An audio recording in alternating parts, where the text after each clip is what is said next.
का सागर उमड़ उठता है, प्राणों में शांति प्राप्त होती है। विषय वासना अत्यंत अनंत उस समय तिरोहित हो जाती है। नाम संकीर्तन करते करते प्रेम का संचार और पाप का नाश होता है। नाम जप करने के लिए नाम का अर्थ और शक्ति जान लेनी चाहिए।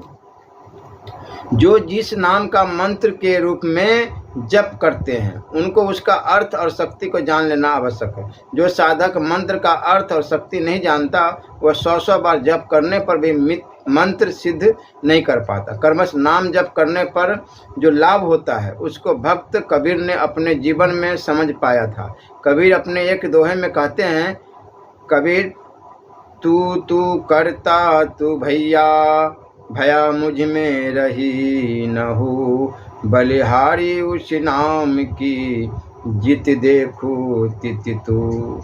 जप करते करते साधक इस अवस्था को प्राप्त होता है, भगवान में डूब जाता है, चारों ओर भगवान के सिवा और कुछ नहीं देख पाता। उसे समस्त ब्रह्मांड में भगवत स्फूर्ति होने लगती है।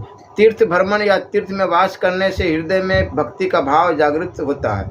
तीर्थ को पुण्य भूमि क्यों कहते हैं? भूमि का कुछ अद्भुत प्रभाव, जल का कोई अद्भुत तेज अथवा मुनियों का अधिष्ठान होने के कारण तीर्थ पुण्य स्थान कहलाते हैं। ज्वालामुखी तीर्थ में पहाड़ से निकलने वाली अग्निशिखा, सीता कुंड में उष्ण जल का प्रश्न वन, केदारनाथ में तुषार मंडित गिरिशृंग, हरिद्वार में प्रसन्न सलीला, भागीरथी का दर्शन करने पर किसके प्राण भक्ति रस से आलुप्त नहीं हो जाते।